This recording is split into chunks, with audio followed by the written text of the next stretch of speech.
الحمد لله رب العالمين والعاقبة للمتقين والصلاة والسلام على سيد الأنبياء والمرسلين وعلى آله وأصحابه أجمعين أما بعد أعوذ بالله من الشيطان الرجيم بسم الله الرحمن الرحيم ان الدین عند اللہ الاسلام آمنت باللہ صدق مولانا العظیم وصدق رسولنا بلاغ المبین ونحن على ذلك لمن الشاہدین والشاکرین والحمد للہ رب العالمین ان اللہ وملائکتہ یصلون علی النبی یا ایہا الذین آمنوا صلوا علیہ وسلموا تسلیما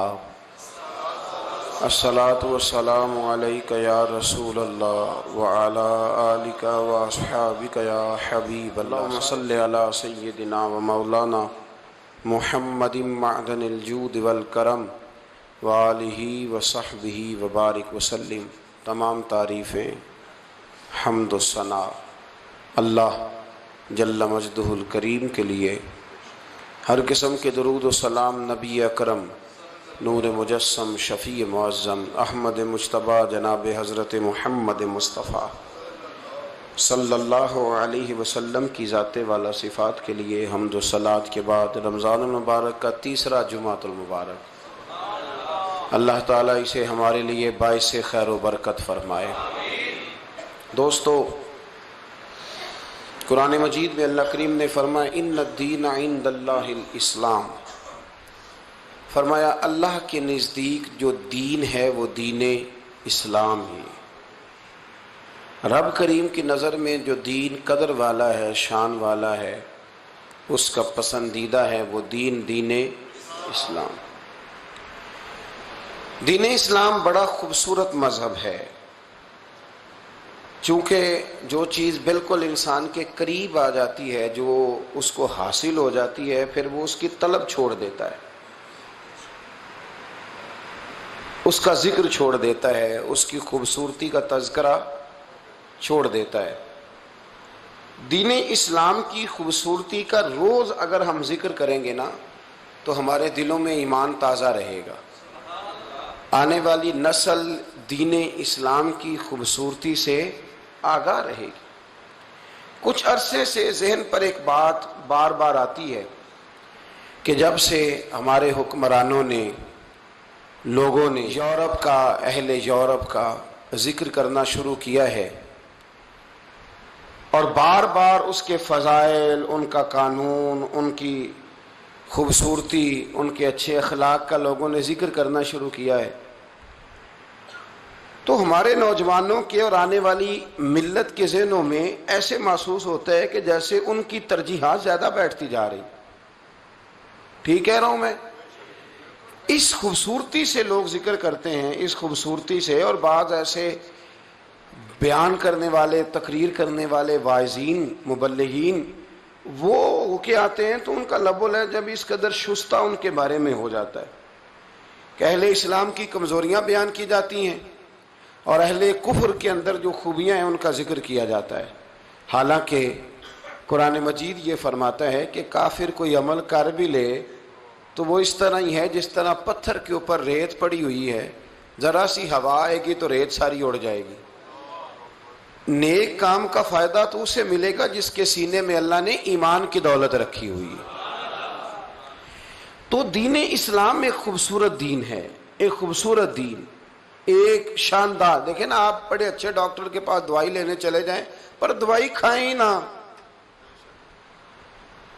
اور کہیں جی مجھے آرام نہیں آ رہا، فلاں دیکھو ٹھیک ہو گیا، فلانا بھی ٹھیک ہو گیا، فلاں بھی ٹھیک ہے، تو بھئی آپ سے سوال یہ ہے کہ آپ نے دوا کھائی، مناسب پرہیز کری، طریقے پر عمل کیا؟ ہم نے ایسے شور کرنا شروع کر دیا کہ وہ ٹھیک ہے اور میں ٹھیک نہیں۔ ان لوگوں نے قانون بنائے تھے، قانون پر عمل کیا ہے۔ ہمارے پاس دین اسلام کا قانون تو موجود ہے پر ہم عمل نہیں کرتے۔ دین میں خوبصورتی ہے، کچھ لوگوں نے دین کو اپنایا ہے، بات اگرچہ سخت ہے پر میں کہہ دیتا ہوں ان کی بھی ضرورت ہے، شاید یہ ضرورت ہے۔ کچھ لوگوں نے دین منانے کے لیے اختیار کر لیا ہے، 11ویں شریف مناؤ، محرم شریف مناؤ، ربیع الاول شریف مناؤ۔ بھائی دین منانا بھی چاہیے، جو یوم ہو ہم بھی مناتے ہیں، پر دین منانے نہیں آیا، دین اپنانے کے لیے آیا ہے۔ دین کسی تقریب کا نام نہیں کہ آپ اس کو منائیں اور چھٹی ہو جائے، دین اپنانے کے لیے، اس کو اپنائیں۔ اس کے اندر اجتماعی طور پر بھی خوبصورتی ہے، انفرادی طور پر بھی خوبصورتی ہے۔ سب سے پہلی بات یہ ہے کہ دین بڑا ہی خوبصورت ہے، دین بڑا شاندار ہے۔ یہ وہ والا دین ہے جو دین میرے رب کا پسندیدہ دین ہے، یہ وہ دین ہے جو میرے رسول اللہ صلی اللہ علیہ وسلم کی گفتار کا، افکار کا، خیالات کا، نظریات کا، کردار کا دین ہے۔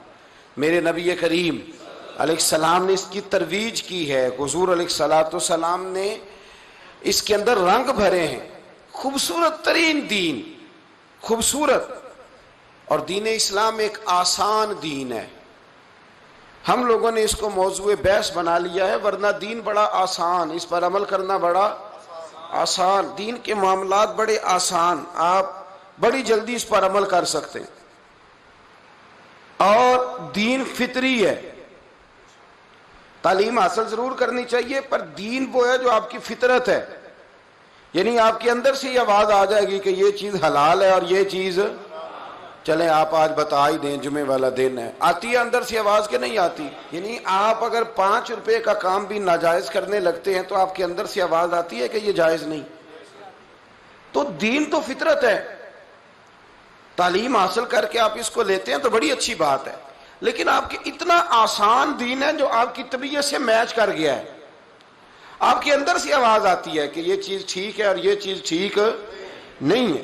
اتنا آسان دین میرے نبی کریم علیہ السلام نے آسان کر کے، کھڑے ہو کے نماز پڑھو جی، بیمار ہو گیا ہوں، کھڑا نہیں ہوا جاتا، تو فرمایا چل بیٹھ کے پڑھ لے، بیٹھا نہیں جاتا، فرمایا چل لیٹ جا اور اشارے سے ہی پڑھ لے،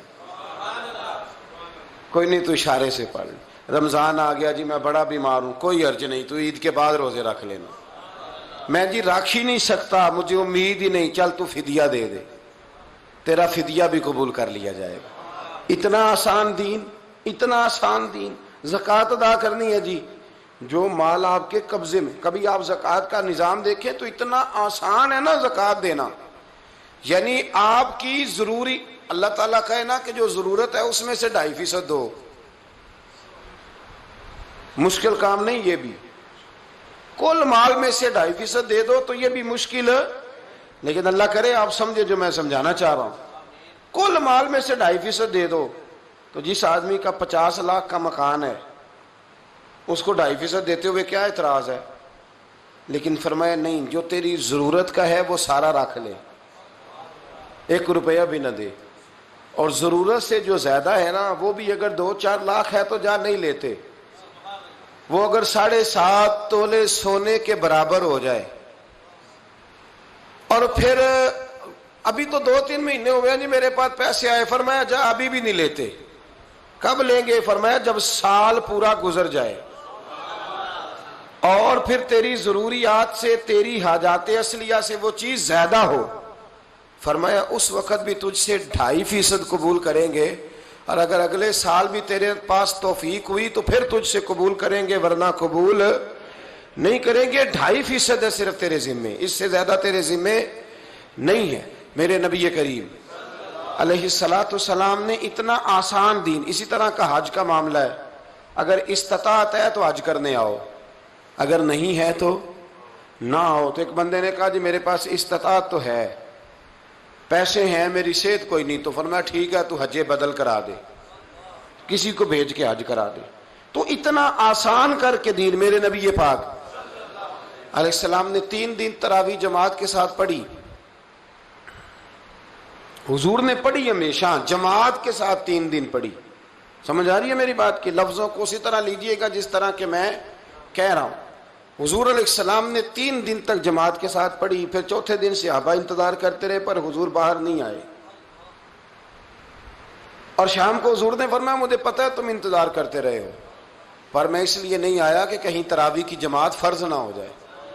فرض ہوتی تو تمہیں تکلیف ہونا تھی. آپ بتائیے نا, اگر یہ 20 رکعتیں فرض ہوتی تو کبیرہ گناہ جو چھوڑے, تو آج اگر یہ سنت مؤکدہ ہے, کوئی معذور, کوئی بیمار, کوئی مجبور رہ بھی جاتا ہے تو اللہ اس سے درگزر فرمائے گا, اللہ اس سے درگزر کرے.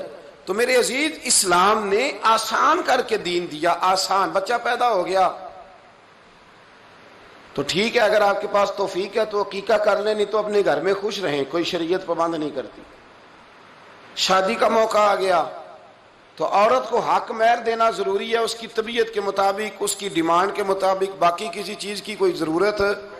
ہم نے بڑی مشکل پیدا کر لی اپنے لیے, بڑی مشکل. ساری زندگی کی کمائی شادی پہ لگ جاتی, ساری زندگی کی کمائی. 6 سال سعودی عرب لگا کے بندہ آیا ہے, اور جب وہ واپس گیا ہے تو قرضہ چڑھا کے گیا ہے, ساری زندگی کی کمائی لگ جاتی. تو اسلام نے ہمارے لیے آسانی کر دی, خوبصورتی کر دی, اور عین فطرت کے مطابق ساری باتیں. فرمایا بچوں کے لیے روزی کمانے پہ نکلے گا نا, حلال کمانا, اللہ تجھے روزی کمانے پر بھی عبادت کا ثواب عطا کر دے گا. حالانکہ وہ روزی کما رہا ہے, اپنی ڈیوٹی کر رہا ہے. فرمایا وہاں بھی اللہ تجھے عبادت کا ثواب دے گا. پھر میرے نبی کریم علیہ وآلہ وسلم نے فرمایا کہ روزی کما کے تو لایا ہے تو تیری اماں بھی بیٹھی ہے, تیرے بچے بھی ہیں, تیری بیوی بھی ہے. تو یا رسول اللہ صلی اللہ علیہ وسلم, اب میرے لیے کیا ہے؟ جب تو کما رہا تھا تو عبادت میں ہے, اور جب تو کما کے لے آیا تو فرمایا جو تو نے اماں کے منہ میں ڈالا اس پر بھی تجھے صدقے کا ثواب ملے گا. جو تو نے بچوں کے منہ میں ڈالا, اپنی کمائی, اپنے ہی بچے کھائیں. کوئی نہیں سمجھ آئی آپ کو؟ یعنی اپنے پیسے اپنے گھر ہی لگا لو اور اللہ صدقے کا ثواب بھی عطا کر دے گا. فرمایا جو تو بیوی کے منہ میں ڈالے گا اس پر بھی اللہ تجھے صدقہ کرنے کا ثواب عطا فرمائے. تو بات کی سمجھ آ رہی ہے آپ حضرات؟ تو دین نے آسان کر کے کوئی جبر نہیں رکھا. حضور صلی اللہ علیہ وسلم مسجد میں تشریف لائے تو کچھ لوگوں نے شکایت کی کہ ہمارا امام لمبی نماز پڑھاتا ہے, لمبی نماز. تو نبی پاک صلی اللہ تعالی علیہ وسلم کے صحابی حضرت انس بن مالک فرماتے ہیں حضور نے غضب فرمایا, نبی پاک علیہ السلام نے غضب فرمایا, جلال فرمایا. حضور فرمانے لگے جب اپنی پڑھنی ہو تو جتنی مرضی لمبی پڑھا کر, اور لوگوں کو درمیانی پڑھایا کر. اور لفظ حدیث کے فرمایا میں لوگوں کو دین کے قریب کرتا ہوں, تو دور کرتا ہے. مختصر جامع نماز پڑھا, یہ تو کیا کرتا ہے؟ تو آسان کر کے دین. حضرت ابو دردہ رضی اللہ تعالیٰ عنہ, حضرت سلمان فارسی, ان کو حضور نے نا بھائی بھائی بنا دیا تھا. بھائی بھائی, جب وہ مہاجر اور انصار کو بھائی بھائی بنایا تو حضور نے ان کو بھی بھائی بھائی بنا دیا. تو حضرت اس وقت تک پردے کی آیتیں بھی نازل نہیں ہوئی تھی, لوگ ایک دوسرے کے گھر جا سکتے تھے. حضرت سلمان فارسی جب ان کے گھر گئے تو ان کی بیوی کو دیکھا کہ نہ تو وہ کوئی صفائی کا بندوبست ہے کپڑوں کا, نہ گھر کا, نہ کوئی کھانا ڈھنگ سے پکا رہی ہے, کوئی جو اچھے گھروں میں شام کو تیاری کا سسٹم ہوتا ہے وہ نہیں ہے. تو آپ فرمانے لگے تجھے کیا ہو گیا ہے میری بہن, تو کوئی تیاری نہیں کرتی؟ تو کہنے لگی کس کے لیے کروں, تیرا بھائی تو ساری رات نفل پڑھتا رہتا ہے اور روزانہ ہی روزہ رکھتا ہے نفلی, اور کھانا وہ اتنا سا کھاتا ہے شام کو تاکہ وہ نیند ہی نہ آئے. اور کم کرو تھوڑی آواز.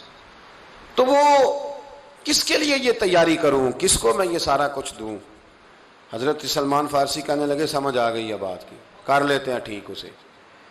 اور ویسے بھی آپ کو پتا ہے درویش اور پیر کامل ہوتا ہی وہ ہے جو تھوڑی روٹی کھائے ہیں, زیادہ کھا لے تو کہنے نے تو مولویاں اور کھاندہ ہے. پتا ہے آپ کو, یعنی پھٹے پرانے کپڑے پہنے سائیکل پہ پھرے وہ درویش کامل ہے, بے شک پیسے چھپا کے رکھے سارے لیکن روٹی آدھی کھائے. مجھے ایک دن ایک صاحب میری کچھ طبیعت ٹھیک نہیں رہتی تو کئی دفعہ میں بھرپور کھانا نہیں کھا پاتا, تو میں نے تھوڑا سا کھانا کھایا تو میں ہٹ گیا. تو کہنے لگے حضرت صاحب تجھے تو درویش بندے ہو, میں تھوڑے دن پہلا مولوی 2-3 بلا بیٹھا, انہاں بڑا ہی کھادا ہے. میں کہا تو بلائے کیوں سن؟ کہندا جی دعوت کیتی سی. میں کہا بڑا نادان ہے, نالے دعوت کیتی سو نالے اندر انہاں کھادا بڑا ہے. تو بھائی تو نے کھلانے کے لیے بلایا تھا نا, تو پھر یہ شکوہ کس بات کا؟ کہنے لگے نہیں آپ درویش ہیں. میں نے کہا کہ وہ ٹھیک ہے بات, لیکن آپ یہ بھی تو ترجمہ کر سکتے ہیں نا کہ ان کو بھوک لگی ہوئی تھی, اور یہ بھی ترجمہ ہو سکتا ہے کہ میرا کھانا ہی بڑا مزیدار تھا، تو الحمدللہ انہوں نے بڑھا۔ تو ہم نے یہ کیوں مزاج بنا لیا ہے؟ پھٹے پرانے کپڑے ہوں، پیر اس کو کہیں گے جو بالکل نہ اللہ تعالیٰ معاف کرے، وہ حضرت شیخ عبد الواحد زید رحمۃ اللہ علیہ پھٹے کپڑے پہنتے تھے، تو خواجہ حسن بصری فرمانے لگے تیرے اوپر تو اللہ کی خیر ہے، اچھے کیوں نہیں پہنتا، لوگ بڑے تحفہ دیتے ہیں تجھے۔ وہ کہنے لگے حضور میرا دل نہیں کرتا۔ فرمانے لگے دل نہیں کرتا، تو نے طبیعت اس طرح کی بنائی ہے تاکہ جو آئے کچھ نہ کچھ دے کے ہی جائے۔ فرمانے لگے یہ طبیعت نہ بنا۔ حضرت غوث پاک ممبر پر بیٹھتے تھے تو 2000 دینار کا جوڑا پہن کے بیٹھتے تھے۔ لوگوں نے کہا حضور اتنا مہنگا، اتنا مہنگا؟ تو آپ فرمانے لوگوں کو بتانا چاہتا ہوں کہ جو ممبر اور مصلے والے ہوتے ہیں وہ کوئی کنگال نہیں ہوتے، اللہ انہیں بڑی عزتیں عطا فرماتا ہے۔ تو حضرت ابو دردہ رضی اللہ تعالیٰ عنہ کی زوجہ کہنے لگے وہ تو ساری رات نفل پڑھتا ہے، سارا دن وہ جو ہے وہ روزہ رکھتا ہے اور تھوڑا سا کھانا کھاتا ہے، تو کوئی مطلب کس کے لیے کروں؟ تو آپ نے فرمایا بندوبست کر لیتا ہوں۔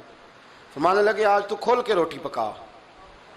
ان کی زوجہ نے کھانا پکایا بڑا کھول کے۔ تو شام کا وقت ہوا، کھانا جب دسترخوان پہ لگا تو حضرت سلمان فارسی کھانے لگے، تو حضرت ابو دردہ نے آدھی روٹی کھائی چھوڑ دی۔ فرمایا نہیں اور کھا۔ عباس فرمایا تجھے کہا نہ کھا، تو کس طرح کا بھائی ہے جو بات ہی نہیں مانتا؟ انہیں آدھی اور کھائی۔ فرمایا نہیں آدھی اور کھا، 3 روٹیاں ہیں، 1.5 تیری 1.5 میری، کھا۔ پوری روٹی کھلائی۔ پھر جب بستر بچھا ہوا تھا تو فرمایا یہ کس کا بستر ہے؟ نے کہا جی آپ کا۔ فرمایا آپ کا بستر کہاں ہے؟ کہنے لگے میں نے تو عبادت کرنی ہے۔ فرمایا کریں گے عبادت، مجھے بھی اللہ یاد ہے، لیکن تو بستر لا کے نا یہاں بستر بچھا۔ بستر لایا۔ فرمایا اکٹھے اٹھیں گے، میرے بغیر اٹھنا مت۔ کہتے ہیں 1-2 دفعہ انہوں نے اٹھ کے دیکھا کہ سلمان اگر سو رہے ہیں تو میں جاتا ہوں۔ جب وہ اٹھے تو حضرت سلمان فارسی کہنے لگے سو جا چپ کر کے، تہجد کے وقت اٹھیں گے۔ کہتے ہیں سحری کے وقت اٹھے، اکٹھے مسجد گئے، نماز پڑھی۔ کہنے لگے یار تو نے تو آج روزہ بھی نہیں رکھنے دیا۔ فرمایا روزے نفل ہیں، فرض ہوتے رمضان کے ہوتے تو روز رکھتے، یہ نفل ہیں، کبھی رکھنا چاہیے تو کبھی چھوڑنا بھی چاہیے۔ فرماتے ہیں اب ہم مسجد نبوی میں داخل ہوئے، حضور کی بارگاہ میں نماز پڑھی فرض فجر کی۔ تو حضرت سلمان فارسی رضی اللہ تعالیٰ عنہ فرمانے لگے کہ ابو دردہ کے دل میں خیال تھا کہ یہ تو میں نے بھائی تو بنا لیا پر یہ تو سواری کر گیا میرے اوپر۔ خیال تھا، ان کا خیال تھا کہ میں حضور سے پوچھوں گا، لیکن فرماتے ہیں اس کا خیال ہی تھا، میں نے پوچھ بھی لیا۔ میں نے عرض کی یا رسول اللہ صلی اللہ تعالی علیہ وسلم، حضور یہ کچھ لوگ ساری رات نفل پڑھتے ہیں، ہر روز ہی روزہ رکھتے ہیں نفلی روزے، تو یا رسول اللہ صلی اللہ تعالی علیہ وسلم آپ بتائیں یہ معاملہ کیا ہے؟ تو حضور نے فرمایا نہیں یہ غلط بات ہے، رات کو سویا بھی کرو اور عبادت بھی کیا کرو، کھایا بھی کرو اور کچھ دیر روزے بھی رکھا کرو۔ اور پھر حضور فرمانے لگے میں تم سب سے زیادہ اپنے رب کو جانتا ہوں اور میں تم سب سے زیادہ اپنے رب سے ڈرتا ہوں، پر میں نکاح بھی کرتا ہوں، میں خواتین کو وقت دیتا ہوں، ان کی تکالیف کو سنتا ہوں، میں روزہ بھی رکھتا ہوں تو افطار بھی کرتا ہوں، میں رات کو عبادت بھی کرتا ہوں تو آرام بھی کرتا ہوں۔ تو دین کے مزاج کو سمجھے، دین ایک خوبصورت کر کے ہمیں ماحول بنا کے دیتا ہے۔ دین ہمیں اجتماعی زندگی میں سارے کام شاندار طریقے سے، یہ جو لبرل قسم کے لوگ بیٹھے ہیں نا ٹی ویوں پہ، جن کو مذہب کے نام سے بڑی الرجی ہے، اور وہ والا مولوی بڑا پسند ہے جو کہے کہ داڑھی کی بھی ضرورت کوئی نہیں، پینٹ کوٹ بھی کھل کے پہنو، اور جناب جو چیز آپ آئے گی آپ اس کو کہہ دیں بالکل ٹھیک ہے، بالکل جائز ہے، کفر کے ساتھ ملو گلو جو مرضی کرو، اس قسم کے لوگوں کو یہ پسند کرتے ہیں۔ علامہ اقبال کہتے ہیں یہ خود بدلتے نہیں قرآن بدل دیتے ہیں، ہوئے کس قدر فقیہان عرب بے توفیق۔ تو میرے بھائی نبی کریم علیہ الصلوۃ والسلام نے ہمیں بڑا سونا، بڑا صاف ستھرا، بڑا آسان اور عمل کرنے والا دین عطا فرمایا ہے، عمل کرنے والا، اور قریب قریب قرینے قیاس حضور نے سارا کچھ دیا جو عین انسان کی فطرت کے مزاج کے قریب ہے۔ اجتماعی زندگی میں بھی حضور نے ہمیں میٹھا دین دیا اور انفرادی زندگی میں بھی، ذاتی زندگی میں بھی۔ توجہ ہے میرے بھائیوں کی؟ جاگ رہے ہیں نا آپ لوگ ماشاءاللہ؟ آج موسم اللہ نے بڑا ٹھنڈا کر دیا جی، آپ پھر بھی ایسے ایسے ہی کرتے ہیں، ہلکا ہلکا ہلکا ہلکا سا ایسے۔ سنیں یہ اللہ تعالیٰ آپ کو جزائے خیر دے، کتنا اللہ کریم اپنے بندوں پہ رحم فرماتا ہے، کتنا رحم۔ جب گرمی ہوتی ہے تو سارا دن ذکر ہوتا ہے بڑی گرمی ہے، تو ٹھنڈ ہو جائے تو اس کا زیادہ ذکر کیا کرو. الحمدللہ اللہ نے موسم اچھا کر دیا. کہنا چاہیے نا, کہہ دیں ایک دفعہ الحمدللہ, کہہ دیں الحمدللہ. یہ نا یہ ذہن بنائیں. وہ ہم نا مایوسیوں کی باتیں زیادہ کرتے ہیں تو ٹینشن بھی زیادہ رہتی ہے. اگر باتیں خوشی کی زیادہ کریں گے تو سکون بھی. دیکھو جی الحمدللہ اس نے سکون کر دیا, روزے شاندار بنا دیے رب کریم. تو یہ باتیں کیا کریں. انفرادی جو زندگی ہے نا اس میں بھی ایک حدیث ہے مسلم شریف کی, بس وہ آپ نے رٹا لگا کے یاد کر لینی ہے. ایک صحابی تھے, نبی پاک علیہ السلام کی بارگاہ میں بیٹھے تو پوچھ رہے تھے نیکی کیا ہے, شر کیا ہے, خیر کیا ہے, سوال کر رہے تھے. ایک جملہ میرے نبی پاک نے فرمایا. حضور فرمانے لگے نیکی تو تو کرے گا ہی, شر سے تو بچے گا ہی, کچھ نہیں نہ کر سکتا تو ایک کام ضرور کرنا. عرض کی یا رسول اللہ وہ کون سا؟ حضور نے فرمایا اگر تو کچھ نہیں نہ کر سکتا تو فرمایا اپنے شر سے لوگوں کو بچا کے رکھنا. کس کے شر سے ہیں؟ یعنی ہمارے اندر بھی شر ہوتا ہے. حضور نے فرمایا اپنے شر سے لوگوں کو. انفرادی زندگی میں لوگوں میں کچھ شر ہوتا ہے, وہ اپنا شر منتقل کرتے ہیں. ایک آدمی بدگمان ہو گیا نا کسی دیندار سے, دین سے, اب وہ شر کو آگے پھیلاتا ہے. چھوڑو جی مولوی ایسے ہی ہوتے ہیں, یہ شر پھیلا رہا ہے. چھوڑو جی کیا رکھا ہے آج نیک لوگوں کے پاس بھی, یہ شر پھیلا رہا ہے. چھوڑو جی پاکستان کے سیاستدان ٹھیک نہیں ہو سکتے, سارے غلط ہیں, یہاں کام کرنے کا کوئی فائدہ نہیں, یہ شر پھیلا رہا ہے. یہ شر پھیلا رہا ہے. لوگ شر پھیلاتے ہیں, لوگ لوگوں کو بدگمان کرتے ہیں. اس لیے ہمارے بزرگ فرماتے ہیں کہ جب تمہارے دل میں کوئی وسوسہ پیدا ہو نا, وسوسہ کوئی بری بات آئے تو صرف اس بندے سے جا کے پوچھو جس نے وسوسے کا حال بتانا ہو, دوسرے لوگوں کو نہ بتاؤ ورنہ وہ بھی وسوسوں کا شکار ہو جائیں گے. اپنے شر سے لوگوں کو بچاؤ. اسلام تکلیف دینے سے منع کرتا ہے. نبی پاک علیہ السلام مسجد میں آئے تو کچھ لوگ نا ڈیوٹی سے اٹھ کے ہی آ گئے تھے, کام کاج سے اٹھ کے آ گئے تھے. تو نبی کریم علیہ السلام نے فرمایا کتنا اچھا ہوتا تم غسل کر کے مسجد آتے, وجود سے بدبو نہ آتی, کسی کو تکلیف نہ آتی. آپ کو پتا ہے کچا لہسن کھا کے مسجد آنا منع ہے. کیوں جی؟ کچا لہسن کھانا حرام ہے, تو پھر منع کیوں ہے؟ اس لیے کہ لوگوں کو تکلیف ہوگی. پیاز کھا کے مسجد آنا, میں اللہ جانتا ہے حضور کا دین سمجھ کے باتیں بتاتا ہوں. آپ جمعے والے دن کسی کی گردن پھلانگنا حرام ہے. میں نے ایک دن یہ بات پہلے بھی کی تھی تو ایک صاحب کہنے لگے مجھے پیار بڑا ہے تو میں آگے آ کے بیٹھتا ہوں, تو آپ نے تو حدیث ہی سنا دی. تو میں نے کہا پیار ہے تو ٹائم پہ آنا تھا نا. یہ کیسا پیار ہے کہ اتنے لوگوں کو کراس کر کے آپ نے پیار کیا. اور سخت لفظ ہیں حدیث میں. ہمارے حضرت صاحب تو ڈانٹ دیا کرتے تھے, کوئی آدمی ایک بندے کی گردن میں بیٹھ جاؤ, سختی کے ساتھ ناراض ہوتے. کیوں؟ اس لیے کہ نبی پاک علیہ السلام نے فرمایا جس نے جمعے والے دن لوگوں کی گردنیں پھلانگی اس نے جہنم کی جانب پل بنا لیا ہے, پل بنایا اس نے دوزخ کی جانب. یا رسول اللہ مسجد آ کے بھی, وضو کر کے بھی, جمعے کے ارادے سے بھی. فرمایا آیا جمعہ پڑھنے ہے, آیا مسجد ہے, پر لوگوں کو تکلیف کیوں دیتا ہے, اذیت میں کیوں مبتلا کرتا ہے, کیوں ایسا کرتا ہے یہ. اور میں اکثر کہتا ہوں, میں یہ کہتا ہوں کہ آپ انفرادی زندگی میں یہ سمجھ لیں, انفرادی زندگی میں کہ آپ کی جو آدمی بہت زیادہ بیمار ہو نا, جسم سے بدبو آئے, اس کے لیے علماء نے فتویٰ لکھا ہے کہ وہ نماز گھر میں پڑھے. اس لیے کہ اس کی بیماری سے اگر لوگوں کو اذیت ہوتی ہے تو وہ مسجد نہ آئے. انفرادی زندگی میں حضور نے فرمایا اپنے شر سے لوگوں کو بچاؤ. یار کتنا وہ شخص ظالم ہے کہ جو کسی سے ملنے آتا ہے تو بندہ دعائیں مانگتا ہے کہ اب یہ واپس چلا ہی جائے تو مہربانی اس کی. کتنا وہ ظالم ہے کہ گھر جاتا ہے تو بچے خوف سے سہم جاتے ہیں کہ ابا جی واپس چلے جائیں. بیوی ڈرتی ہے اور اللہ تعالیٰ معاف کرے دعائیں مانگتے ہیں لوگ, بیویاں دعائیں مانگتی ہیں کہ اب اس کے ساتھ وقت تو گزارنا ہے, زندگی تو بتانی ہے, دعا کریں ذرا آسانی سے گزر جائے.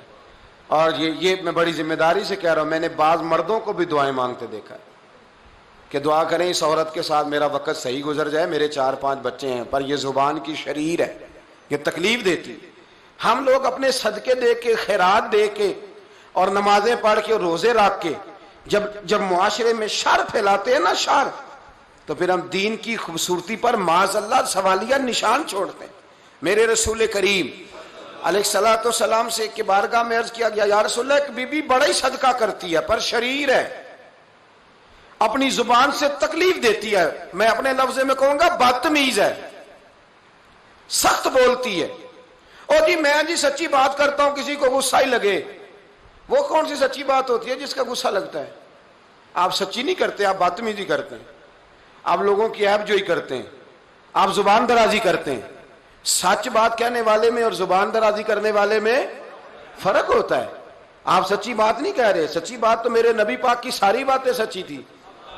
کبھی کسی کو تکلیف ہوئی تھی حضور کی سچی بات سے؟ سچی بات اور ہوتی ہے, کڑوی بات, ان میں فرق ہوتا ہے.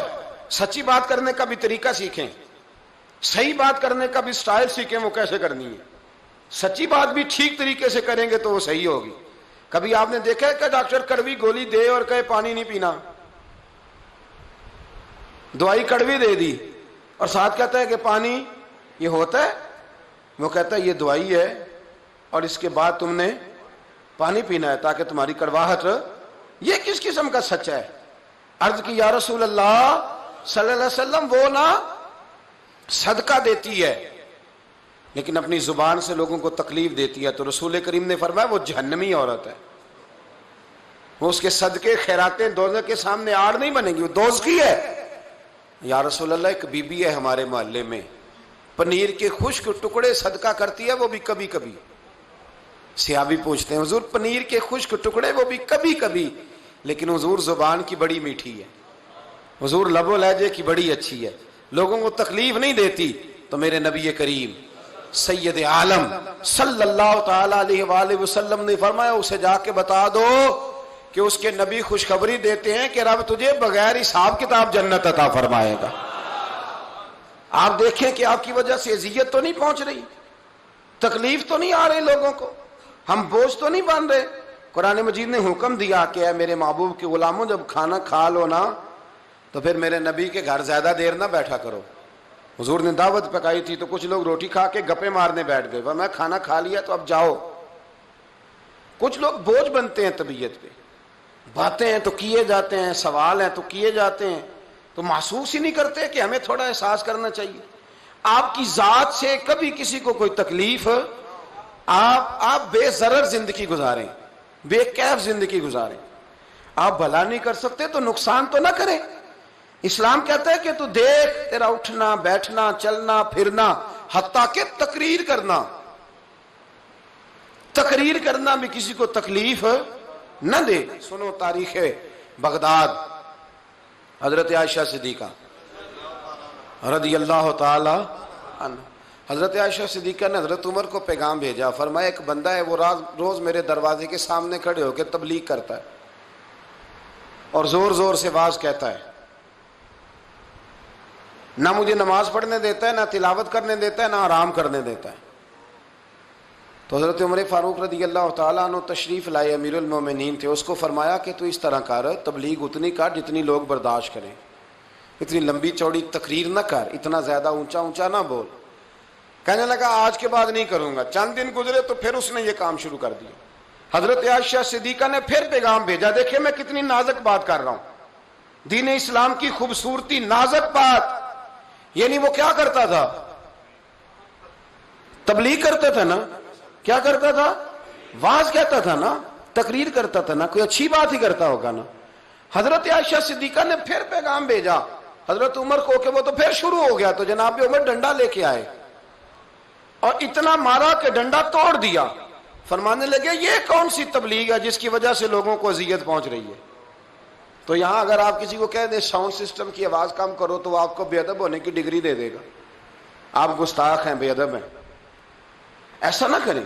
ہم بوجھ نہ بنے کسی کے وجود پر, کسی کے لب و لہجے پر بوجھ نہ بنے.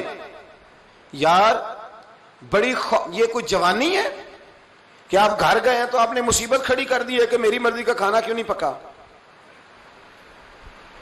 ہٹلر ہی بن گیا ہے. چودھری صاحب گھر آ گیا تو اماں بیچاری لائن میں کھڑی ہے اور جناب وہ موبائل توڑ رہا ہے اور وہ جناب لڑ رہا ہے. کیا ہے آپ, مطلب کیا ہے, یہ کیوں کر رہے ہیں؟ آپ بوجھ بنتے ہیں. گھر میں کھانا پکانے والی عورت انسان نہیں؟ آپ کے بچے اگر آپ صبح سے تھکے ہوئے آئے ہیں تو ان کا حق نہیں تھا کہ آپ کے سینے سے لگتے تھوڑی دیر؟ پیچھے ہٹ جاؤ سارے، میں بہت بڑا مجبور ہوں اور تانگ ہوں. یہ کوئی زندگی ہے؟ آپ نے تکلیف دے دی لوگوں کو، آپ گھر گئے تو گھر والوں نے چھپنا شروع کر دیا. یعنی اس طرح کا ماحول بنایا کہ لوگ دعا مانگنے لگے کہ اللہ تعالیٰ بابے کو پردہ دے دے تو ہماری جان چھوٹ جائے. یہ ہمارا رویہ ہے، یہ ہمارا طریقہ کار ہے. تو حضرت عمر فاروق رضی اللہ تعالیٰ انہوں نے مارا، اتنا مارا کہ اسے تکلیف ہوئی. فرمایا تو بوجھ بنتا ہے لوگوں پہ، اپنے شر سے لوگوں کو بچائیں. ہماری وجہ سے لوگوں کو تکلیف پہنچنے لگ گئی، ہمارے مزاجوں میں سختی آ گئی، ہماری طبیعتوں میں گھٹن پیدا ہو رہی. مطلب فٹافٹ ایک بندہ آتا ہے اور وہ کہتا ہے جی میں اہم ہوں، پہلے میری سن لے. آپ کیسی بات کر رہے ہیں؟ یہ آپ نے غلط طریقہ اختیار کیا ہے. اور ہمارے ہاں نا کچھ لوگ ایسے ہوتے ہیں کہ دونوں طرح سے معاملہ گڑبڑ ہے. اگر آپ نے امیر کی سن لی پہلے تو غریب ناراض ہے، اور اگر غریب کی پہلے سن لی تو کہتے ہیں یہ کارکن تھا نا، ہم کبھی کبھی آتے ہیں نا. دونوں طرف معاملہ گڑبڑ ہے. حضرت عمر فاروق رضی اللہ تعالیٰ عنہ کھڑے تھے، حضرت سعد بن ابی وقاص کے ساتھ نا کوئی بات چیت کر رہے تھے. حضرت عمر فاروق حضرت سعد اور جنگی معاملات میں بات کر رہے تھے. تو ایک دیہاتی آ گیا بدو، اس نے آ کے فٹافٹ کہا حضور وہ فلانی بات کرنی تھی. تو فرمایا ذرا ٹھہر جا بات کر رہا ہوں. اس نے پھر کہا اب بڑی اہم بات ہو رہی ہے، بڑی ضروری بات. پھر مداخلت کی حضور وہ میری سن لے. تو جناب عمر نے درہ مارا. مان لگے تجھے سمجھ نہیں آتی بات کر رہا ہوں. ابھی درہ مارا ہی تھا کہ حضرت عمر پریشان ہو گئے. حضرت سعد بن ابی وقاص کہتے ہیں میں نے ان کے کانوں کے نیچے پسینہ دیکھا اور ان کے ہونٹوں کو کانپتے دیکھا. پھر آپ نے وہ درہ اٹھایا اور اس بدو کی طرف پھینکا. فرمانے لگے یہ نہ سمجھنا کہ میں امیر المومنین ہوں، یہ درہ پکڑ اور میری پشت پہ مار. وہ کہنے لگا حضور نہیں وہ تو میری غلطی ہے. تو آپ فرمانے لگے تو نے غلطی کی تھی، جواب میں مجھے تو نہیں نہ کرنی چاہیے، چل مار. کہنے لگا حضور نہیں. فرمایا پھر کہہ میں نے خطاب کے بیٹے عمر کو معاف کیا. یہ بات کیا کہ حضرت عمر نے 2 رکعتیں پڑھی، پھر رونے لگے، پھر دیر تک روئے. حضرت سعد بن ابی وقاص کہنے لگے حضور کیا ہوا، کیوں رو رہے ہیں؟ فرمانے لگے یہ نا خطاب کا بیٹا عمر یہ بھول جاتا ہے کہ یہ اونٹ بھی چرایا کرتا تھا، یہ بھول جاتا ہے کہ یہ ریگستان اور صحرا میں رہا کرتا تھا، یہ بھول جاتا ہے کہ یہ چھوٹے اور کچے مکان میں، یہ بھول جاتا ہے. فرمایا سعد خطاب کا بیٹا بھی اپنے لیے دعا کر رہا ہے اور تو بھی خطاب کے بیٹے کے لیے دعا کر. وہ لوگ اپنے آپ سے بچاتے تھے کسی کو ہماری وجہ سے کوئی تکلیف نہ پہنچے. لیکن ہمارا مزاج، ہماری طبیعت، ہمارا لب و لہجہ، ہمارا انداز اتنا سخت ہوتا جا رہا ہے، اس کا در زیادہ ہماری طبیعتوں کے اندر چیزیں پیدا ہوتی جا رہی ہیں کہ ہمیں یہ سمجھنا چاہیے کہ کسی شخص کو ہماری وجہ سے کوئی تکلیف نہ ہو، کوئی اذیت نہ پہنچے. رسول کریم صلی اللہ تعالی علیہ وسلم اس بات کا خیال فرماتے. اللہ کے حبیب کے پیر پہ نا ایک صحابی نے پیر رکھ دیا. توجہ تو ہے نا میری بات پہ؟ آپ حضرات سمجھ آ رہی ہے باتوں کی؟ ایک شخص نے پیر رکھ دیا، بڑے موٹے تازے تھے. اب وہ پیر چھوڑ ہی نہیں رہے، موٹے تازے آدمی تھے. تو رسول کریم نے نا ان کے پیٹ میں چھڑی چبوئی. فرمایا میرا پیر تو چھوڑ دے یار. اس نے پیر چھوڑا تو بڑے پریشان ہو گئے. فرماتے ہیں میں ساری رات روتا رہا، یہ مجھ سے کیا ہو گیا؟ حضور کا میں نے پیر دبا دیا. کہتے صبح حضور نے مجھے بلایا، جب میں حاضر ہوا تو نبی کریم علیہ السلام کی خدمت میں تو میں ڈر رہا تھا کہ کہیں میری مذمت میں کوئی آیت تو نہیں آ گئی، کہیں اللہ ناراض تو نہیں ہو گیا، میں نے نبی پاک کا پیر دبا دیا. رب تو محبوب کی ذرا غیر ارادی بے ادبی بھی گوارا نہیں کرتا. کہتے میں ڈر رہا تھا، پریشان تھا. لیکن جب دروازہ رسول پہ آیا نا تو اللہ کے حبیب نے میرے پیر دبانے کی بات ہی نہ چھیڑی. حضور فرمانے لگے یار وہ تیرے پیٹ میں میں نے چھڑی چبو دی تھی، تجھے تکلیف ہوئی ہوگی، اللہ کی رضا کے لیے معاف نہیں کر دیتا. فرماتے ہیں میں چھم چھم رونے لگا. جتنے لوگ کھڑے تھے وہ بھی روئے. یا رسول اللہ صلی اللہ علیہ وسلم وہ تو میں نے پیر دبایا تو آپ نے چھڑی چبوئی. تو حضور فرمانے لگے تو نے تو دیکھا نہیں، میں تو دیکھ رہا تھا نا، مجھے یہ کام نہیں کرنا چاہیے تھا، چل تو کہہ میں نے معاف کیا. تو وہ اتنا روئے کہ زمین پہ بیٹھ گئے. عرض کرنے لگے حضور نہیں میں بڑا راضی ہوں، یہ لفظ میں نہیں کہہ سکتا. حضور فرمانے لگے تو راضی ہے پر میں تو نہیں نا ابھی راضی. یا رسول اللہ آپ کیسے راضی ہوتے ہیں؟ فرمایا یہ 80 اونٹ مال غنیمت میں آئے ہیں میرے حصے میں، اگر تو سارے تحفے میں قبول کر لے تو میں راضی ہو جاؤں گا. فرماتے ہیں پیر بھی میں نے دبایا, معذرت بھی حضور نے کی, اور 80 اونٹ بھی نبی پاک نے تحفے میں عطا فرمایا.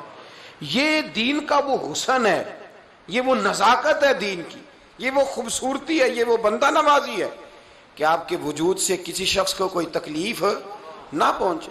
لیکن ہم غیبت کرتے ہیں, ہم چغلی کھاتے ہیں, ہم عیب جوئی بھی کرتے ہیں, پھر عیب گوئی بھی کرتے ہیں. پہلے آپ تلاش کرتے ہیں, پھر عیبوں کو بیان کرتے ہیں. اسلام نے بڑا سخت ناپسند کیا. میرے رسول پاک علیہ الصلوۃ والسلام نے فرمایا غیبت تو زنا سے بھی زیادہ برا کام ہے.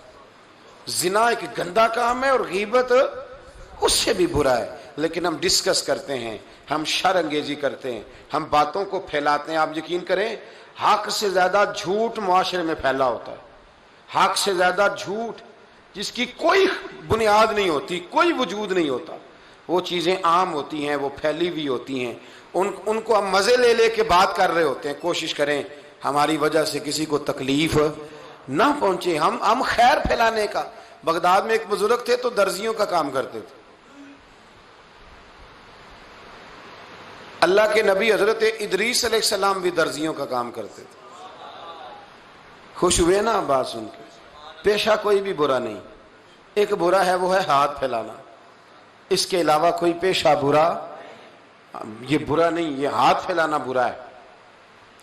حضرت شیخ محمد بن حسن کہتے ہیں کہ وہ بزرگ جو تھے نا, امام غزالی نے لکھا ہے, وہ درزیوں کا کام کرتے تھے. تو اس زمانے میں نا کھوٹا سکہ بھی کبھی کبھی آ جاتا تھا. کھوٹا سکہ پرانے لوگوں کو تو پتا ہوگا, چلو نوجوانوں کو بتا دیتا ہوں. چاندی کے سکے ہوتے تھے تو اوپر سے جب وہ گھس جاتا تھا نا نمبر, تو اس کو کہتے تھے اب کھوٹا ہو گیا. کیوں جی بزرگوں ایسے ہی ہے, وہ گھس جاتا تھا تو کہتے تھے سکہ, تو وہ چلتا نہیں تھا کہیں بھی. تو وہ بابا جی کی دکان مشہور ہو گئی تھی کہ وہاں کھوٹے سکے بھی چل جاتے, لوگ دے آتے تھے کھوٹے سکے. بہت سارے لوگ دے دیتے, بابا جی چپ کر کے قبول کر لیتے. مشہور ہو گیا, جو بھی جاتا کھوٹے سکے دے آتا, بابا جی قبول کر لیتے. پھر شام کو نہ گھوڑے پہ بیٹھ کے جاتے اور دریا میں بہاتے. ایک دن کچھ بندے کھوٹے سکے لے کے آ گئے, تو بابا جی ابھی مصلی پہ تھے, نماز پڑھ رہے تھے. تو بیٹے نے کپڑے دیے تو کھوٹے سکے وصول کیے. تو وہ کھوٹے سکے دینے والا شخص کھوٹے سکے دے رہا تھا, تو وہ بچہ کہنے لگا تم نے بڑی عرصہ بیوقوف بنایا میرے ابا کو, کھوٹے سکے دے لے جاؤ. کہنے لگا تمہیں واقعی نہیں پتا چلتا کھوٹے ہیں؟ کہا ابا جی کا نہیں مجھے پتا, پر مجھے تو پتا ہے نا. اور میرا ابا شام کو کھول کے دیکھتا ہے تو پھر جو کھوٹے کھوٹے ہوتے ہیں انہیں دریا میں بہا کے آتا ہے, لے جاؤ اپنے. اتنی دیر میں بزرگ نماز سے فارغ ہوئے, کہنے لگے نہیں نہیں بیٹے رکھ لے, کھوٹے ہی رکھ لے. سننا بات. کہا جناب کیوں؟ فرمانے لگے میں کھوٹے اس لیے رکھ لیتا ہوں کہ لوگوں نے پیسوں میں ملا کے دوسروں کو بھی تو دینے ہیں نا, تو میں چاہتا ہوں چلو باقی لوگ نقصان سے بچ جائیں, ہمارا تو گزارا ہو ہی رہا ہے, باقی لوگ نقصان سے بچ جائیں. اور فرمایا پھر میں شام کو جا کے دریا میں ڈال کے آتا ہوں کہ کہیں میری اولاد بھی ان کو آگے نہ چلا دے. میں چاہتا ہوں کہ اور لوگ اس کام سے بچ جائیں. درویش کہتے ہیں کہ جب اس بابے کا آخری وقت آیا نا, تو جو اس نے جملہ کہا میرا کلیجہ پھٹ گیا. آخری وقت جو اس نے دعا مانگی, تو فرماتے ہیں میرے اندر وجد اور کیف کی صورت پیدا ہو گئی. فرماتے ہیں ان بزرگوں نے اپنے آخری وقت دعا مانگی, اے اللہ میں نے ساری زندگی کھوٹے سکے قبول کیے تاکہ تیرے بندے شر سے بچ جائیں, تو یا اللہ تو بھی اس کھوٹے سکے کو قبول فرما لے. اللہ میں نے کھوٹے سکے قبول کیے, کھوٹے, تاکہ تیرے بندے تکلیف سے بچ جائیں. تو مالک میں بھی کھوٹا ہی ہوں, اللہ تو بھی اس کھوٹے کو قبول فرما لے. اور یہ دعا مانگ کے نا تو کبھی روتے کبھی ہنستے. لوگوں نے کہا کیا ہوا؟ کہتے ہیں لگتا ہے رب نے کھوٹا سکہ قبول فرما لیا, لگتا ہے کہ اللہ نے کھوٹا سکہ قبول. لوگوں کو تکلیف سے بچائیں. ہمارا وجود یارو مطلب کیا ہو جائے گا, 2 منٹ کے لیے سمجھ لیں کیا ہو جائے گا. یعنی اگر آپ بڑے غصے سے باہر آئے اور پاپڑ بیچنے والے پہ آپ نے غصہ نکال لیا سارا, میں رات کی ڈیوٹی کر کے آیا ہوں, تھکا ہوا ہوں, اور تو پاپڑ بیچنے آ گیا, تم لوگ بڑے نالائق ہو, بدتمیز ہو. آپ نے یہ سخت جملے کہہ دیے, چپ کر کے وہ آدمی معذرت کر کے گزر گیا. وہ تو سارا دن پریشان رہے گا نا کہ میری غریبی کا مذاق اڑا ہے. مطلب ہو کیا گیا؟ ہوا کیا اگر اس نے کوئی بات کر لی؟ اعلیٰ حضرت فاضل بریلوی کے خلیفہ تھے لاہور میں سید ابو البرکات شاہ صاحب رحمۃ اللہ تعالی علیہ. تو رات کو ایک شخص تراویح کے بعد حضرت سویا کرتے تھے. بہت سارے لوگ تو سو ہی نہیں پاتے رمضان کی راتوں میں, سو ہی نہیں پاتے, میں خود نہیں سو پاتا. اب تراویح سے اگر آپ 10:30 فارغ ہوئے تو 2 بجے اگر آپ کو دوبارہ اٹھنا ہے تو بیچ میں آپ کو کیا ملے گا؟ اگر آپ نے کچھ پڑھنا پڑھانا ہے, صبح درس دینا ہے, تو پھر تو آپ کے لیے بڑا اور یہ خاصا مشکل کام ہے, یہ خاصا مشکل کام ہے. آپ یقین کریں چند تفسیریں دیکھتے ہیں تو ٹائم بہت زیادہ ہو جاتا ہے. وہ پھر آگے سننے والوں پہ بھی ڈیپینڈ کرتا ہے ان کے مزاج مبارک کس طرح کے. سید صاحب رحمۃ اللہ علیہ نا عشاء کی نماز کے بعد تراویح پڑھ کے تو کچھ عبادت کی, کچھ مطالعہ کیا, صبح درس دینا تھا, تو تھوڑی دیر کے لیے بوڑھے آدمی تھے, تھک گئے تو سو گئے. ایک بندہ نہ کہیں گیا ہوا تھا تو واپس آیا تو اس نے دروازے پہ دستک دی. تو سید صاحب کے بیٹے تھے, بخاری شریف کی شرح لکھی, بڑے عالم تھے, سید محمود رضوی صاحب رحمۃ اللہ. رضوی صاحب کہتے میں نے دروازہ کھولا, میں نے کہا ہاں جی بولو. کہنے لگا جی میں نے سید صاحب سے ملنا ہے. مفتی اعظم پاکستان تھے وہ, لاہور میں حزب الاناف ادارہ تھا, سید ابو البرکات شاہ. میں نے حضرت صاحب سے ملنا ہے. تو کہا کوئی حکم ہو تو مجھے نہیں جی میں نے انہی سے ہی ملنا ہے. یہ بھی بڑا مسئلہ ہوتا ہے, میں نے انہی سے ہی ملنا ہے. چلو ٹھیک ہے جی انہی سے مل لو. تو کہتے ہیں اتنی دیر میں نا سید صاحب بھی اٹھ کے آ گئے. محمود کون آیا؟ تو اس نے کہا حضور میں آپ کا ایک عقیدت مند ہوں, تو میں کہیں گیا ہوا تھا تو ابھی واپس آیا ہوں, تو مسئلہ نا کئی دفعہ پوچھنا کرتا ہوں تو بھول جاتا ہوں, ذرا بات کی نزاکت کو دیکھنا, بھول جاتا ہوں. تو یاد آیا تھا تو میں نے کہا چلو ابھی پوچھ آتا ہوں, گزر رہا تھا یہاں سے. میں پوچھو. کہنے لگا جی پوچھنا یہ تھا کہ جس نے فرض جماعت کے ساتھ نہ پڑھے ہوں رمضان میں تو کیا وتر جماعت سے پڑھ سکتا ہے؟ مسئلہ پوچھنا تھا. علامہ محمود رضوی صاحب کہتے ہیں مجھے بڑا ہی غصہ آیا. میں نے کہا کہ پتہ نہیں کوئی اس وقت مشکل آ گئی ہے جو رات کو آیا ہے. کسی وقت انسان رات کو طلاق دے بیٹھتا ہے, کوئی ایسی بات ہو جاتی ہے تو عالم کے دروازے پر, یہ تو عام سا مسئلہ ہے, سویرے بھی پوچھ لیتا. اتنی تکلیف دی اس نے, کتنی بڑی اذیت ہے. اور ایسے ہوتا ہے, ہم نہیں احساس کرتے کہ یار تھوڑا سا دیکھ لیں, ماحول کو دیکھ لیں, طبیعت کو دیکھ لیں. مجھے بڑی اچھی طرح یاد ہے کہ میں نے ایک دفعہ نا ایک عالم سے مسئلہ دریافت کیا, وہ ہمارے استاد تھے, تو مجھ پہ ناراض ہوئے. میں بڑا پریشان ہوا کہ پوچھی تو میں نے دین کی بات تھی, تو استاد جی ناراض ہو گئے. تو استاد واپس آیا تو یہ کہنے لگے تمہیں پتہ ہے میں شوگر کا مریض ہوں. میں بڑی تکلیف میں تھا اور میں نے نماز کے لیے میں جلدی کیوں اٹھ کے چلا گیا تھا, میں نے ایک روٹی کھانی تھی, مجھے کچھ ہو رہا تھا. تو اب میں اگر تجھے انکار کرتا دین کی بات, تھوڑا دیکھ لیا کرو, مزاج کو سمجھ لیا کرو. تم سمجھتے نہیں ہیں, ساز ہی نہیں پیدا کرتے. وہ بڑی اس وقت چیز سمجھ میں آئی کہ کچھ چیزیں ایسی ہوتی ہیں ہر وقت انسان ایک موڈ میں نہیں ہوتا. آپ سمجھیں, بہرحال جو بات کرنا اس کو سمجھیے گا. تو وہ کہتے ہیں کہ سید صاحب نے اس کو کہا, میں بات ختم کرنے لگا ہوں, کہا کہ وہ اگر نہیں نہ پڑھے فرض جماعت کے ساتھ تو بہتر یہ ہے کہ وتر بھی جماعت سے نہ پڑھو. وہ بندہ مطمئن ہو کے چلا گیا. سید صاحب اپنے کمرے میں چلے گئے تو علامہ صاحب کہتے ہیں مجھے بڑا غصہ آیا. میں نے اس کو بلایا, میں نے کہا کہ کیا تیری جان کے مصیبت میں آئی ہوئی تھی؟ اسی وقت ہی مسئلہ پوچھنا تھا, اسی وقت ہی پوچھنا تھا, دل نہیں چڑھنا تھا, یا تجھے حضرت اسرائیل بتا گئے تھے کہ تیری آخری رات ہے؟ کہتے میں نے پورا غصہ نکالا اس پر. میں نے کہا تو بڑا ہی بیوقوف آدمی ہے, بوڑھے آدمی ہیں اور بڑی مشکل سے نیند آتی ہے, آ ہی گئی تھی تو آ گیا ہے. کہتے میں غصہ کر رہا تھا تو سید صاحب آ گئے, تو آ کے مجھے ڈانٹا, چپ کر, اس طرح کسی کے ساتھ بات کرتے ہیں. پھر اس کو کہنے لگے بھائی معاف کرنا, یہ ابھی بچہ ہے, اسے پتہ نہیں. کہتے ہیں پھر مجھے کمرے میں لے گئے اور بہت بڑا ہی جملہ کہا. اگر آپ اپنا کلیجہ ٹھنڈا کرنا چاہیں نا تو اس طرح بھی کر سکتے ہیں. بہت بڑا جملہ کہا. کہنے لگے معبود مسئلہ تو میں نے بتایا, تمہیں کیا تکلیف ہوئی؟ اور پھر فرمانے لگے شکر کرو اللہ کا, اس دور میں بھی کوئی دین کی بات پوچھتا ہے. شکر کرو اللہ کا, اس دور میں بھی کوئی دین کی بات پوچھتا ہے. شکر کرو اللہ کا, کوئی دین کی بات پوچھتا ہے, ورنہ تو لوگ پوچھتے ہی نہیں. تو اگر آپ خوش کرنا چاہیں اپنے آپ تو آپ سائیکل والے پہ غصہ کرنے کی بجائے یہ بھی تو کہہ سکتے ہیں نا شکر ہے رزق حلال کما رہا ہے, مانگ کے نہیں کھاتا, شکر ہے یہ محنت کر رہا ہے اپنی. تو آپ اپنے ذہن کو اس طرح کا بنائیں, سوچ کو اس طرح کا بنائیں. آج اس جمعے میں ہم نے ارادہ کرنا ہے کہ ہم نے آسانیاں دینے کی کوشش کرنی, ہم نے لوگوں کو تکلیف نہیں دینی, ہم نے کسی کو آزمائش میں مبتلا نہیں کرنا, ہم نے کوئی ایسا کام نہیں کرنا جس کی وجہ سے لوگ سمجھیں کہ یہ آدمی بوجھ بن گیا ہے. کبھی بوجھ نہ بنے یارو, کتنا بدبخت ہے وہ آدمی جس کے مرنے کی لوگ دعا مانگے، اس کے مرنے کی۔ حضرت عبداللہ ابن مبارک کے پڑوس میں ایک یہودی رہتا تھا، یہودی تھا، یہودی۔ حضرت عبداللہ ابن مبارک مکان بیچنے لگے، حضرت عبداللہ ابن مبارک کا پڑوسی مکان بیچنے لگا، وہ یہودی۔ تو گاہک آئے تو کہا کتنے کا؟ کہا 2000 دینار کا، 2000 دینار۔ تو انہوں نے کہا کہ اس گلی میں، اس محلے میں تو 1000 دینار کا مکان ہے، تو تیرا 2 کا کیوں ہے؟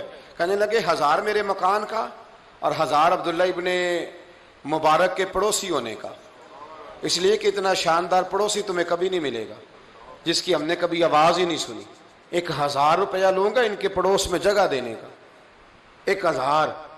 تو وہ شخص کہنے لگا یہ تو نے عجیب بات کر دی، حالانکہ تو یہودی ہے، یہ تو نے عجیب بات کر دی۔ تو کہنے لگا 3 دن میری گلی میں آ کے رہ، تو دعائیں مانگے گا کہ یا اللہ میں یہیں رہنا چاہتا ہوں، وہ دعائیں مانگے گا کہ اتنا اچھا انسان، اتنا خیال رکھنے والا، اتنا خیال رکھنے والا، چھوٹی چھوٹی باتوں کا، چھوٹی چھوٹی باتوں کا خیال کرنے والا۔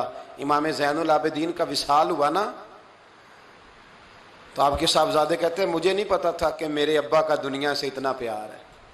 کوئی آ کے گلے لگ کے روتا تھا کہ میری بچی کی شادی انہوں نے کرائی، کوئی آ کے کہتا تھا میرا قرضہ انہوں نے دیا، کوئی کہا کرتے تھے میرے نکاح پہ سارا بندوبست انہوں نے کیا۔ اکھاں جدوں میٹیاں زمانہ مینوں روے گا، اپنا تے اپنا بیگانہ مینوں روے گا، تے جدوں نہ میں دسیا میں خاراں نوں میں خانے وچ ایتھے جام ٹوٹ جان گے تے میں خانہ مینوں روے گا۔ کئی لک لک رون گے تے کئی بک بک رون گے، گلیاں دا ایانا تے سیانا مینوں روے گا۔ تو اپنی زندگی خیر والی بنائیں، کسی کا نفع کریں، کسی کا بھلا کریں، کسی سے پیار کریں۔ اور یارو چھوڑو مزدور بن جاتے ہیں۔ شیخ سعدی کہا کرتے تھے جب سے مخدوم بناؤں نا، لوگوں سے خدمت کرانے لگاؤں، مزہ ہی نہیں آیا۔ مزہ تو تب آیا ہے کبھی نانی کی خدمت، کبھی دادی کی خدمت، کبھی ابا کی خدمت، کبھی اس کی خدمت۔ کہتے ہیں وقت گزرا تو پھر استادوں کی خدمت، پھر اللہ نے موقع دیا تو پھر پیروں کی خدمت، اور کہتے ہیں میرا تو دل کرتا ہے میں مریدوں کی بھی خدمت ہی کروں، میرا تو دل کرتا ہے میں شاگردوں کی بھی خدمت ہی کروں۔ کہتے ہیں جو مزہ خدمت میں آیا ہے وہ خدمت کرانے میں، یہ مزہ بھی لینے کی کوشش کریں۔ آج نا مخدوم بڑے ہی بن گئے ہیں، مخدوم بڑے ہی بن گئے، کس کس کی بندہ خدمت کرے؟ تو اس طرح کریں، کچھ خادم بھی تو پیدا ہونے چاہیے نا، کچھ خادم بھی پیدا ہونے چاہیے۔ مہمان خصوصی بڑے ہو گئے، کوشش ہونی چاہیے کچھ عام سے بھی مہمان بنے، عام سے بھی، جو خاص مہمان نہ ہوں، جن کا ارادہ ہو کہ نہیں ہم نے پیار ہی بانٹنا ہے۔ دعا ہے رب کریم کی بارگاہ میں اللہ خوبصورت دین پر خوبصورتی سے عمل کی توفیق عطا فرمائے۔